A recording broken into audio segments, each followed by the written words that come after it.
নমস্কার।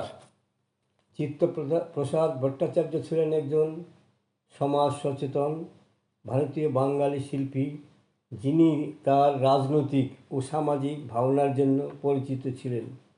সর্বজনের মধ্যে তিনি ক্যানভাসে তেল ব্যবহার না করে জলের রং এবং প্রিন্টিং মেকিংয়ের কাজ করতেন। তিনি মূলত দরিদ্র কৃষক ও শ্রমিকদের জীবন এবং বাংলার দুর্ভিক্ষ নিয়ে কাজ করতে ভালোবাসতেন। চিত্তপ্রসাদ ভট্টাচার্য ছিলেন বিংশ শতকের মধ্যভাগের একজন ভারতীয় বাঙালি রাজনৈতিক শিল্পী। এই প্রখ্যাত চিত্রশিল্পীকে নিয়ে ইউটিউবের সাহিত্যের নবদিগন্ত চ্যানেলে আজকের ভিডিওটি হলো প্রখ্যাত চিত্রশিল্পী চিত্তপ্রসাদ ভট্টাচার্য। গ্রন্থনায় রবীন্দ্র কুমার চক্রবর্তী। 1915 সালে উত্তর 24 পরগনা জেলার নহিরেতে চারুচন্দ্র ভট্টাচার্যের ঔরসে এবং মাতা ইন্দুমতী দেবীর গর্ভে জন্মগ্রহণ করেন। চিত্তপ্রসাদের স্কুল কলেজের দিনগুলি কেটেছে বর্তমান বাংলাদেশের চট্টগ্রামে পিতার কর্মক্ষেত্রে।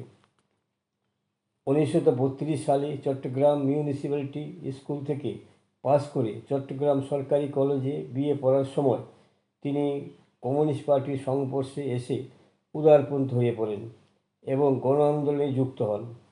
তিনি ব্রিটিশদের ঔপনিবেশিক পীড়ন এবং দেশীয় জমিদার তথা কথিত ভদ্রলোকদের সামন্তবাদী পীড়ন উভয়কেই প্রতিরোধ করার জন্য তৃণমূল স্তরে আন্দোলনে যোগ দেন। চিত্তপ্রসাদ বেঙ্গল স্কুল, ক্লাসিকবাদ এবং আধ্যাত্মিক ধারণা মেনে নিতে পারেননি এবং এমনকি স্বাভাবিকভাবেই বর্ণপ্রথার বৈষম্য মেনে না নেওয়ায় চিত্তপ্রসাদ তার জীবন দশায় কখনোই তার ব্রাহ্মণের পদবি ব্যবহার করেননি। চিত্রাঙ্কনে চিত্তপ্রসাদের স্বাভাবিক প্রতিভা ছিল। কলেজ পড়াশোনাকালীন অবস্থায় একবার নন্দলাল বসুর কাছে আঁকা শিখতে এসেছিলেন। তার স্কেচ আঁকা আর প্রাথমিক কলা কৌশল দেখে মন্তব্য করেছিলেন নন্দলাল, তোমার তো শেখা হয়ে গেছে, নতুন করে আর কি শিখবে? এসবের পরেও তিনি শিল্পকর্মে নিজের স্বাভাবিক প্রতিভার নিদর্শন দেখে গেছেন।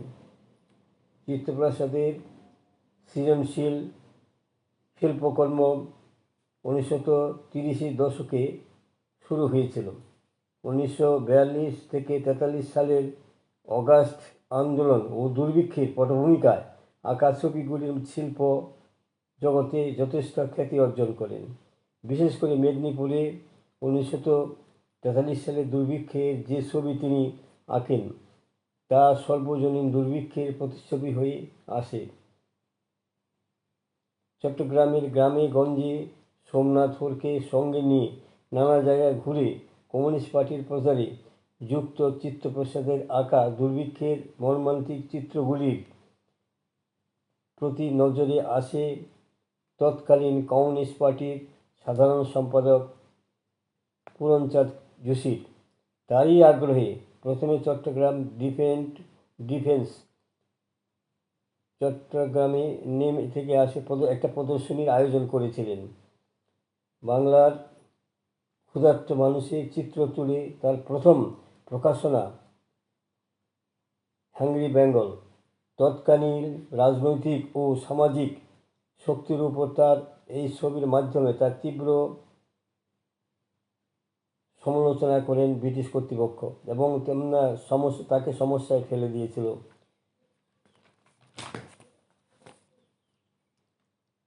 চট্টগ্রাম গভর্নমেন্ট কলেজে ছাত্রাবস্থায় তিনি মার্ক্সবাদের দিকে আকৃষ্ট হন। সনাতন হিন্দু ধর্ম ব্যবস্থার বিরুদ্ধে বিদ্রোহ তার তখন থেকেই শুরু। 1930 সালে তার ছবি আঁকা শুরু হয়ে যায়, কিন্তু তিনি ছবি আঁকতেন সবসময় শ্রেণী ও বর্ণ নিপীড়িত মানুষের জন্য, মুষ্টিমেয় কিছু শৌখিন মানুষের শিল্প পরিতৃপ্তি মেটানোর জন্য নয়। যে কারণে রং তুলি ক্যানভাসের